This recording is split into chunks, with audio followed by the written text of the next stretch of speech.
Hello, my name is Azucena Carrasco. I'm from LGMA Queensland, and I am about to interview Stephanie Houghton. Hello, Stephanie, how are you? Hello, how are you? Very well, thank you. It's for our oral history project, and of course we would love to hear from you. How was your experience while working in local government? Maybe we can start with a brief history of your career. How did you came across to local government? Thank you very much for the opportunity to provide the information that you're seeking, and I hope that it's some help in some way. I joined Pine River Shire Council in July 1969. Prior to that, I had an extensive career in banking. I started in banking after I left the Brisbane Girls Grammar School, after I had spent time with Budges Commercial College in Queen Street in Brisbane. And I joined the Union Bank, and it eventually merged in 1951, from memory, with the ANZ Bank. I stayed with the ANZ Bank for a couple of years, and then I transferred to the Commonwealth Bank. And I stayed with the Commonwealth Bank until such times as I married in 1957, because in those days you couldn't work in the bank after you married. I then went to work in private enterprise, which was a couple of years, and then I had my daughter. And I stayed home until she went to school. And then when she went to school, I walked into Myers at Chermside one day and I said, "Are there any jobs available?" And I handed in my resume. He read it and he said to me, "You can start tomorrow." Wow. So I started, and I stayed with Myer at Chermside for 2.5 years, and I became the office manager there.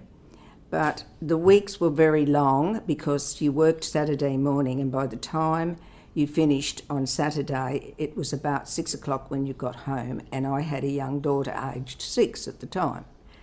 So I decided I would look for another job, and an ad came in the paper, local paper, for a position at Pine River Shire Council. So I applied for the position, and later I heard there were 48 applicants and I was the one that was chosen. So I started at Pine River Shire Council in what was then known as the rating area, in the old building in Strathpine. And I was there 2 years. I started as a ledger keeper, and I'd done that sort of work in the bank, a ledger keeper. And they had the old bank had the national machines, and so did Pine Rivers. They just bought these new machines. So the machines being the computers? No computers in those days. They were just mechanical machines. 2 years after I started, the rate clerk, the person in charge, he resigned. And one of the councillors came to me and said, "Would you like to apply for that job?" And I said, "What are my chances?" "Well, you won't know until you try." So I said, "Okay." So I put an application in and I was successful with that job. So I became the person in charge. So that was 2 years after, which was about 1971. I had a little computer background through banking and through Myer at Chermside. And so I talked then to the CEO, who at that time was known as a Shire Clerk, which was Eddie Hyland. And I said to him, with all this rating business, we could do a lot better if we transferred over to using computers. And he said, the council hasn't got the money to do so. And I said, well, okay, just leave it with me, and I'm pretty sure there are agencies doing this sort of work. So I went out and I checked out some agencies, and I found a fellow called Bob Dungavel who owned Computerac up in Spring Hill. And he was doing this type of work. And so we got together. He had programmers, and I can remember some of them. Graham Stewart was one of them. These guys came out and we sat down with the hierarchy of council at that time and talked about it at length and decided that they were going to give it a go. So what used to happen was we would prepare on the card system where we would punch up the card system. We put all our records on. It took months and months and months. We had about 17,000 ratepayers at the time, a bit of a difference to now because there's something like 500,000. But we got these all on cards. And then we ran it all through to check how well we went. And then we decided that the next financial year that we would prepare all our rating on these computers, and what we would do, we would punch up all our stuff on a disk, take it into Computerac, and they would run it all through. We would pick up the rate notices, spot check, and then send out our rate notices. Now this saved many, many dollars for council because it was very labour-intensive type of a business in those days. We were, as you will see from some of the photos I provided to you, we were the first council in Queensland to do this, and other councils came to us to find out how we did it. After we settled the rates down and we got them going fairly well, we then looked at doing the accounting system of council. And so that was the next thing that we decided to do. But in the meantime, I'm still working in the background, trying to improve with getting equipment into the building so that we were able to do most of the work ourselves instead of having to use punch cards and what have you not. We then advanced to using tapes. So we used to do all the work on the tapes ourselves, and then we would run the tapes into Computerac and they would print the rate notices off the next year. And at the same time, we were working on getting all the account systems done, and I stepped aside from that. Other people in the accounts area did most of the work getting their stuff up onto these tapes so that it could be run on computers. So that was the beginning of what became, in the long term, the purchase of equipment. We had it all in the building, and eventually we were self-sufficient that we got rid of the agency. We did not have the need for them any longer. I was still in rating and running the computing system as well, and I can't remember exactly. I think it might have been early 80s. It was just a lot of work because the Shire was growing, and I asked the council of the day would they separate the two areas.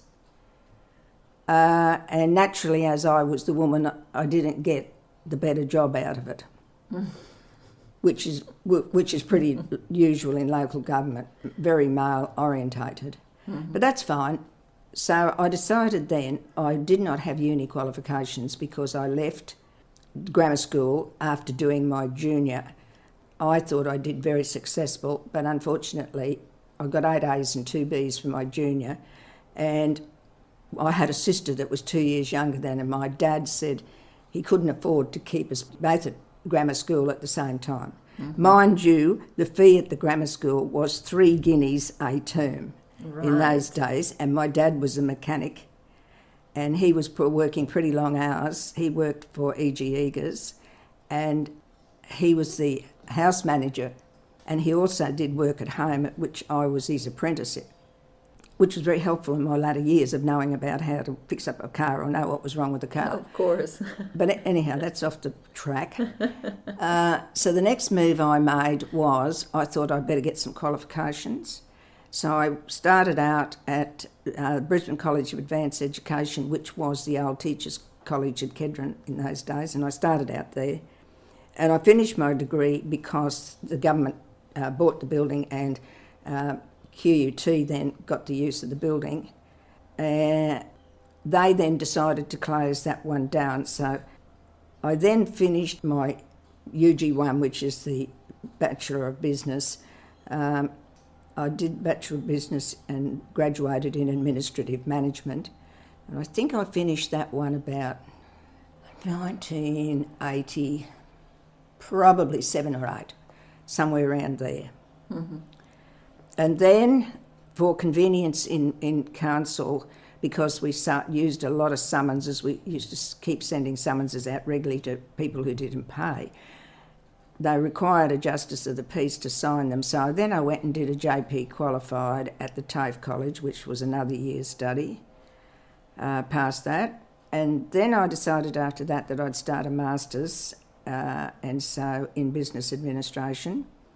So I then started that. I did not graduate in that. I finished the study, but I did not finish graduating. Mm-hmm. So then I thought, that's enough of all that. And I'm still in the area of finance. And then a job came up from council to the Director of Recreation and Health. And I thought, well, I've got all these qualifications. I'll now throw my hat in to see what happens. Mm-hmm. And I can remember the mayor coming to see me and saying to me, now you've got all these degrees. I said, look, there they are on the wall. Oh, right. And off she went. So obviously it was being questioned at council whether I was suitable or whether I wasn't. But by this time I'd been working for them for over 20 odd years. But wasn't it a help having actually a mayor that was a woman at the time? I would say so. I would definitely say so, because I don't think I'd have got to square one. Mm-hmm. Local government in those days and to today is very male orientated. Mm-hmm. And whereas I used to have to produce whereas a male had to produce their 100%, I had to produce 120%. Do you think that's still current? Yes. That's still what's happening? I think so. Well, judging what my daughter told me after she took over, when it was Moreton Bay Regional Council, I was appointed to that job. I'm the first female that was appointed to a directorship of the council. I was about to ask, yes. I was the first female. That would have been in about 1990. It might have been 89 or 90, I'm not 100% sure. But that's close enough, because I retired in 2002 and I had been a director for 12 years. So that'd be about right, that date. When did you join LGMA, or at the time it was the Institute? It was 1994? I have got no idea. I can't remember. I've been in LGMA for a long time. Yes. I can't remember. I believe it's 1994, and wanted to ask you if you thought that would help you with your career, particularly being a female. I certainly did not join for that reason. I joined for the reason that I would like to see the managers that I had join that organisation, so that we were all on the one level as to where our thoughts and our plans were heading to. Great. And I knew Greg Hallam anyhow way back, because he was in Brisbane City Council. I remember him there. And I also remember a couple of others that came from councils that went to LGMA. I actually had quite a few staff that ended up, a couple of them, 2 or 3 of them ended up working for LGMA myself. So I'm now at the situation where we've got 3 male directors and myself. Mm-hmm. I have to think very carefully about what I say, because Take your time. It was always a battle. Always a battle. Anything I wanted or anything I wanted to do, I had to make sure I had everything, I's dotted, T's crossed, and everything in my reports had to be 100% before I could get any support. And this is in the management team of the council. That was the CEO, the shire engineer, the planner, and the finance, and myself, which was recreation and health. I remember some vivid battles, which I mostly won because the support I did have came from the mayor. That was the only support that I felt I had, although the chairman of my committee, he was very supportive as well. He was Councillor Mike Charlton. The first chairman I had was Graham Ashworth. He was excellent. He went out one election, he didn't stand again. But Mike Charlton was there when I retired, and he's the Deputy Mayor of Moreton Bay Regional Council at the present moment. And it got this way that I used to hear them say, oh, if you want anything done, give it to Steph, she'll fix it for you. When I took over the department, they had sacked the previous director, and it was a mess. And they had got in a human resources company to redesign the whole department and where were they heading. The report, after a couple of months after I'd been appointed, this report landed on my desk and said, with a note, there it is, sort it out. Mm-hmm. So I had to go back to scratch, and I had 10 departments, 10 sections within the department, and of which there were managers appointed for each area. Now, there were a lot of different areas. We had childcare. We had a childcare centre which the council owned over at called Berrily over at Arana Hills. We had an aged care hospice at Petrie, where respite was offered. We had family daycare where children were placed in care of people in private homes, and we had a manager for each one of those. We had the waste management of Pine Rivers, and we had deals with Redcliffe regarding the waste management. We also had, what else do we have? Libraries. We had about 5 libraries with a chief librarian. We had the recreation, which was all the sporting fields, which there were quite a lot of. I had community centres, there were heaps of community centres all around Pine Rivers. I had the internal management of the department. There was my PA.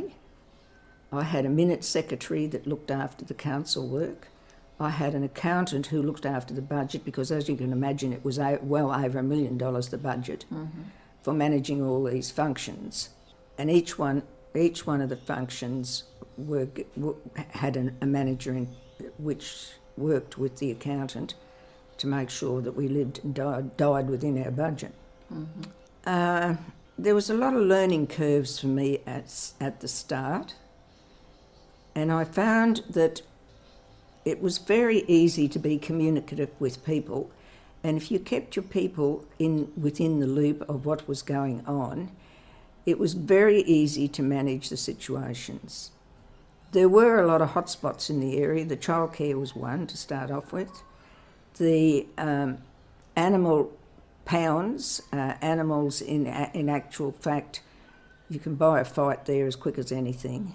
And I can remember, with one particular complaint that had been going on and on for ages, I ended up going out and really getting involved with what was going on with the people that were complaining and listening to both sides of the story. And eventually I sorted the problem out. I also remember with another animal, one of the councillors had an animal, and she was on her own, and she used to go to the council, and the dog used to yowl all day at home, and numerous times the mayor asked her to do something about it, and it didn't work. So I thought, right, I'll go out, investigate, talk to the neighbours and see what's going on. I came back, I asked her to come and see me.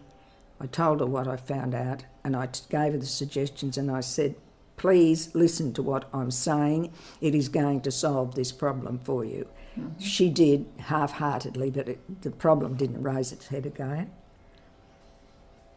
In relation to some of the other functions, we celebrated quite a lot of good things we did in the area of sporting clubs and sporting facilities. We built a huge complex for a swimming complex at Albany Creek, which now Olympic swimmers train at. We then had another pool at Houghton, which Redcliffe and us used for Olympic swimmers again. We had the Pine Rivers Showgrounds, where there were shows that go on every year. There was the Debra Showgrounds, Samford Showgrounds. There's a lot of... The festival, Pine Rivers Festival. Pine Rivers Festival was obviously in my time. I don't remember a great deal about that one. It probably was spectacular, but I don't remember. We saw some news clips.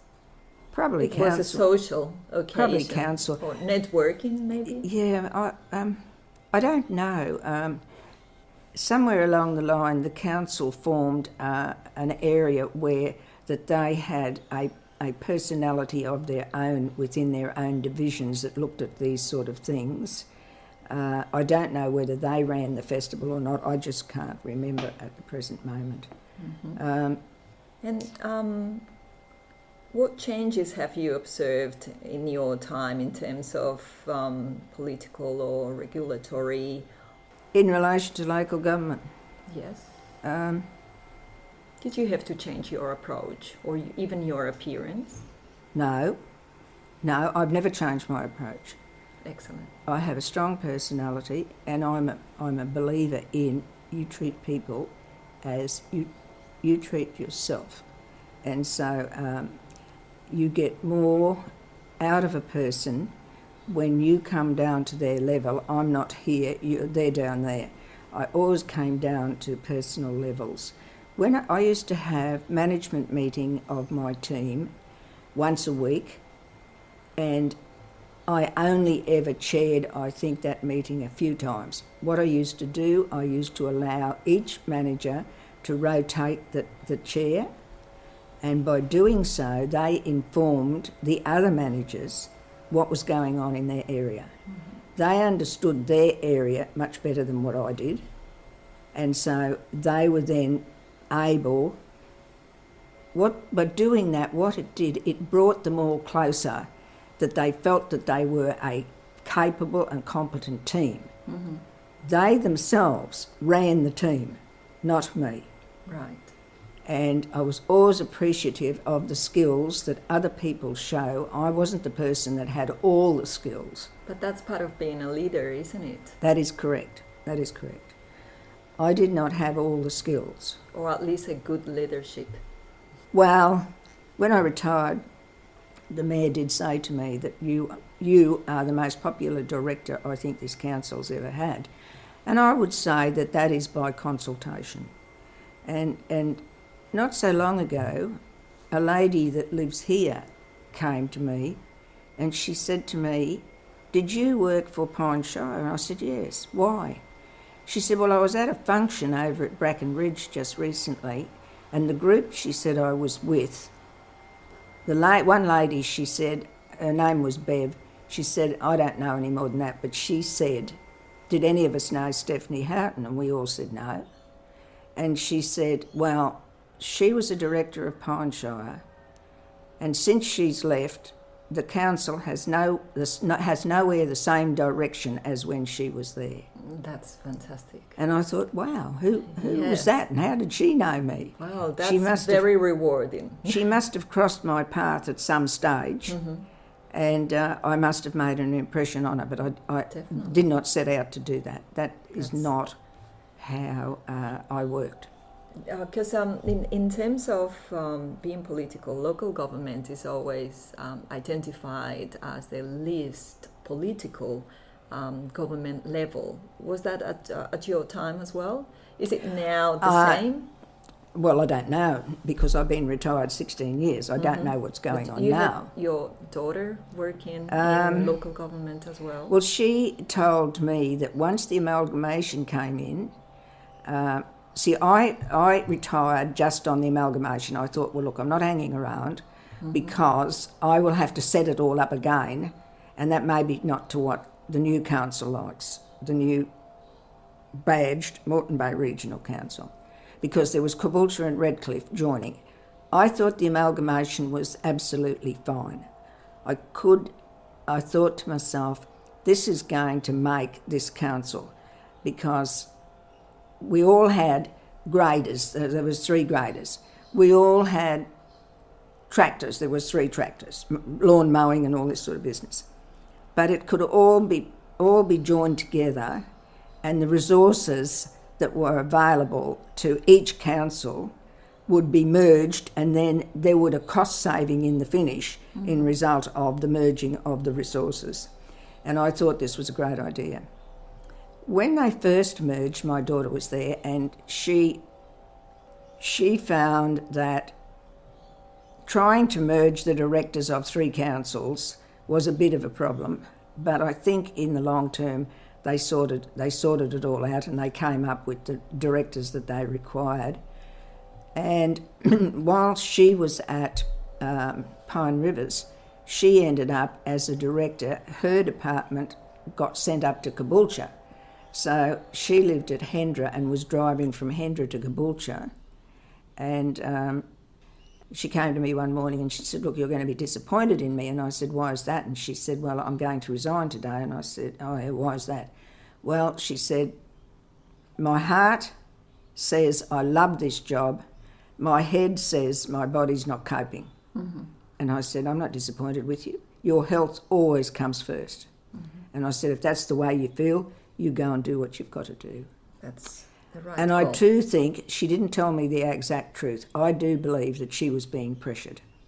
And I think that was what the problem was, because she was the only female director again. And yes. That was how many years later?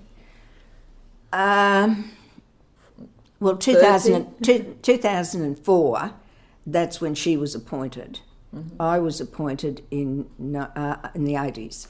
Right. So it'd be 20 years later. So 20 years later, the situation didn't change much? The situation after I retired, they appointed a woman who'd been in managerial position in the state government. And I thought, this is not going to last long. But anyhow, I never said anything. Mm-hmm. But it didn't. They sacked her within 12 months. So then they got another woman, and she didn't even last the 12 months. And then they went back to a male. Mm-hmm. And there's 4 male directors now at Moreton Bay Regional. Mm-hmm. In hindsight, some of the things that have happened in changes in local government have been good. And I think listening to some of the people talking, some of the younger people talking, there has been some progress made in the relationship between male and female. But I think the only females that are surviving today are those that have got a determination that they are going to take on something and they are going to succeed. If you haven't got the determination to take the good with the bad, you fall beside the wayside. Mm. It is a difficult arena to be in as a female. Yeah, and that's still the advice, or what advice would you particularly give to newcomers and female newcomers? During the time I was there, and when you do, most of my managers, well, they all were professional people. They all were degree qualified. And I found that a lot of people, when they put an application in, they've been to uni and they've got this piece of paper. And so they come through the door and they think, well, you know, I'm ahead of the rush because I've got this piece of paper. Well, 9 times out of 10, I'd sit them down and tell them, you do have the qualifications from the university that says you can complete this job. But how do I know that you are going to be compatible with the staff that you are going to have to work with, compatible with your bosses that have to provide a product that is suitable for the public? And the only way that I can do this is I have to interview you to ask you all these sort of questions, and they just blankly look at me and think, what's this silly old bird on about?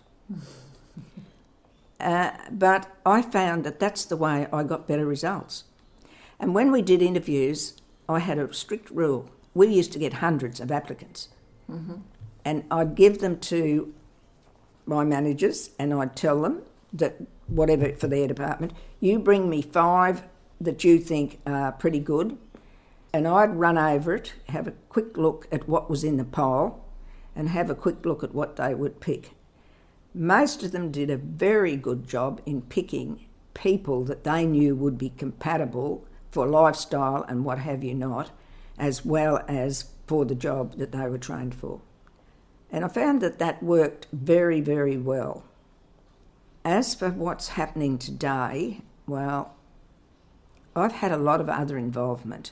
State government, I was involved in state government. Back in the 1980s, no, early 90s, I was approached by the Minister for Police and Racing, and he asked me would I like to take over the job of the greyhound industry in Queensland. And I thought for a moment, and I thought, well, hang on, I've got a full-time job. And I said, well, I'm already a director of council. He said, I know that. And I said, oh, well, I don't know you. This was a fellow called Russell Cooper. And I said, how do you know that? He said, I've been talking with your mayor. I said, oh, is that right? Okay. So I said, well, no, not really. I said, with 360 staff here, how many staff am I going to get out of the next lot, and what are the connotations in relation to it? And he said, if you can handle that, he said, you'll handle this one. And so he said to me, look, I really want you to do this job, but he said, I will give you some time to consider it. He said, a few weeks, and I'll give you another call. In the meantime, the mayor rings me up and asks me to come and see her, and she said, look, I really would like you to help Russell out. Oh, yes, right, okay. Mm-hmm. So I said, all right, I'll think about it. So the next thing, the 2 weeks went and he rang me back. And I had thought about it, and I thought, well, now I know one way out of this. I will say to him that I want to choose my own board, which I did, said to him. And he said, no worries, you can choose your own board, providing, he said, that they meet the police requirements, police checks requirements. Of course. I said, oh.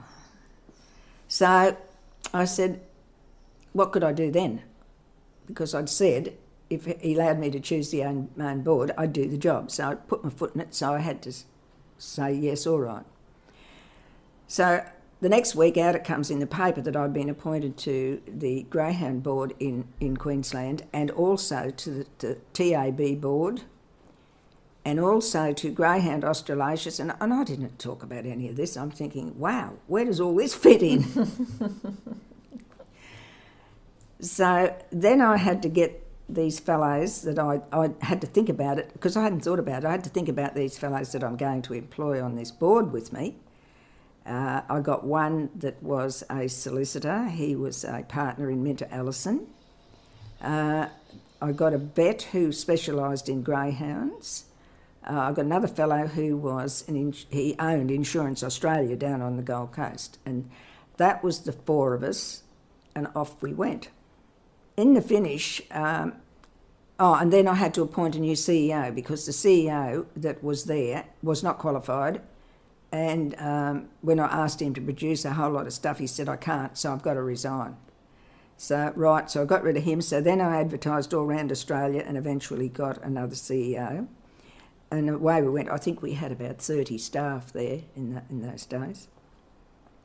It was a very difficult job. Greyhound people, which I didn't know too much about, but I do now, not the salt of the earth, as you would say. Mm-hmm. They are probably the dregs of society left over. Okay. They are gambling people, they are looking for money, they've got no money, and they shuffle dogs around all the time. If one's no good, they give it to somebody else, and so this went on. Mm-hmm. In the meantime, the problems were huge. Russell Cooper just said to me, I'm going to give you 1.5 million. This is it for the year. Don't come near me and ask for any more money, because I'm not going to give it to you. Mm. And I had to manage what was a totally run-down industry. But they were a very active board, and they were very, very good, all qualified people, and they put a lot of proposals up to benefit the industry. And we managed without any trouble within the 1.5 million. We had to pay the prize money. We had everything to do with greyhounds. In the meantime, I'm running this office called the Greyhound of Queensland Greyhounds or something, and I'm also running the director of Pine River Shire Council. And I had a lot to do with the state government. Found them in that particular time, very helpful for anything to do with that industry. Greyhound Australasia was a Melbourne firm. I used to fly down to Greyhound Australasia once a month. I'd go down for the day. That was my rostered day off. I always fitted it in on that day. And down I went down there, 6 o'clock on the plane in the morning, back at 6 o'clock at night.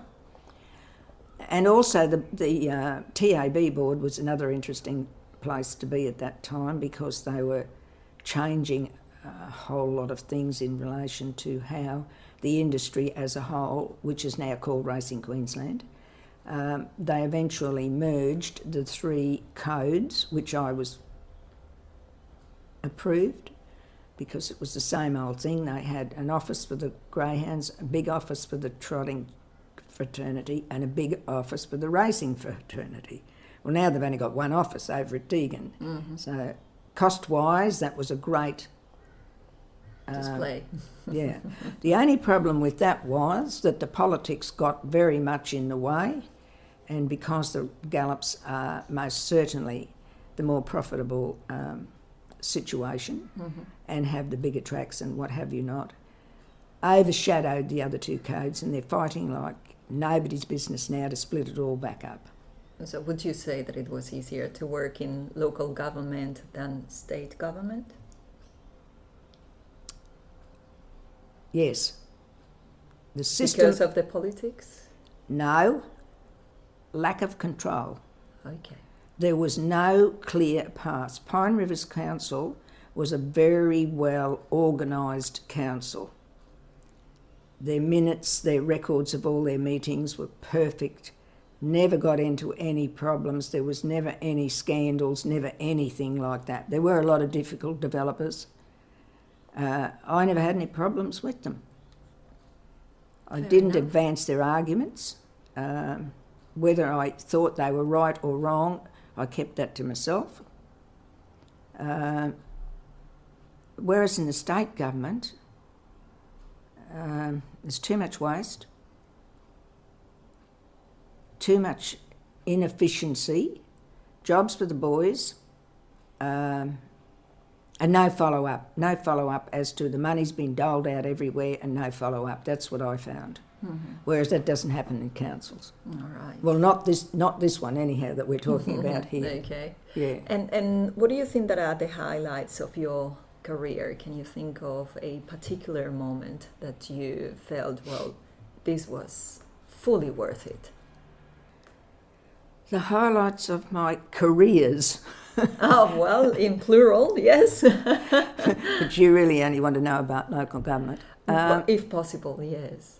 The highlights of my career in local government was being able to institute a computer system which cost saving, and being the forerunner for what maybe people were thinking about but weren't ready to get around to doing, so I forced it on the council as a whole, and with a great outcome, because it was followed by all other councils. Excellent. So you could say that that's probably the highlight, followed by the achievement of becoming the first female director in the council in Queensland. Definitely. And that here comes my next question related to it. You also had a lovely family. How could you, at a personal level, be able to have a successful career and also a lovely family? The success of my career rests with my husband. He had a business. He was a horticulturist, and he had a big business. He employed about 8 or 9 men, and he allowed me, he knew what my desires were for a career, and he allowed me to do and follow what my ambitions were. He never interfered in any way. But at the same time, I helped him in doing all his bookwork at night for him. So when you think about it, putting it all together, I had a career in local government. I had my husband at home that I was doing his work for. Then I took on studying at night time and achieved. Yeah, because you actually got some of your degrees while you were already working. And I did the whole lot already working. a mum. That's right. Wow. That is right. And I had a daughter that I was educating. She went to Clayfield College most of her school life, and then went on to QUT. And we worked as a team. If I had spare time of a weekend, I would work the nursery with him and do the customer work and what have you not. And Alison, as she was growing up, learnt to go and do it too. Mm-hmm. So we worked as a team.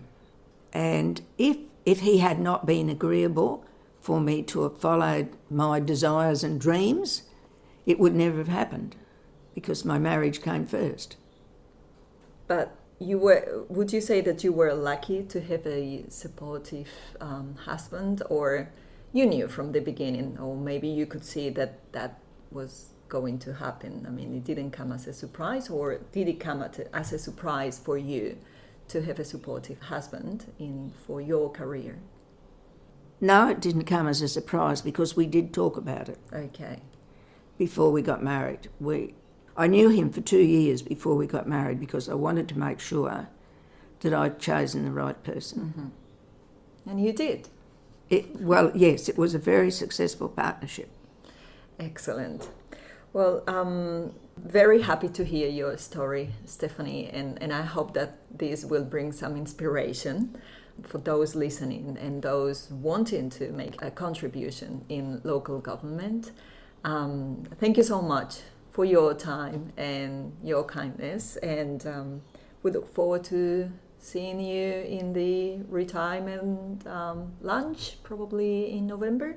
Are you planning to attend? I didn't go last year because Alison had something else to do. Okay. She's a member of the association still too. Right. Okay. So, well, thank you very much for the opportunity to Not tell a you problem. about some of the things that I've achieved in my lifetime. And what local government looked like at the time when you were working? Well, at the time, it was just a progressive local government, and I think the politics helped that as well, because it mainly all the mayors during my time were from the Liberal side of government. We had one mayor in my time who was from the Labor side of government. He was quite nice, no remarks regarding him.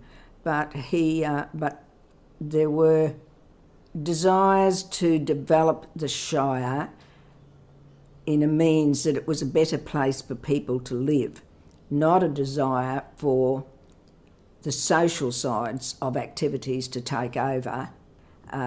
That came once you had achieved your planning, your other things that go to make the amenities of life easy in the forms of traffic and so on and so forth, rather than the state government's role was to deal with the social sides of life, like schooling, and education and hospitals and things like that.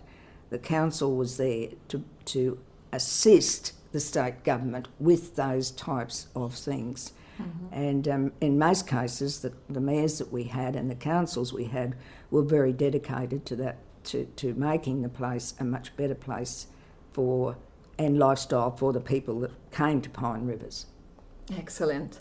Well, now we've got a picture, or a clearer picture of what it was working for local government at the time, or maybe 20, 30 years ago. And again, Stephanie, thank you so much. And we look forward to hear from you soon, maybe at another event. Thank you.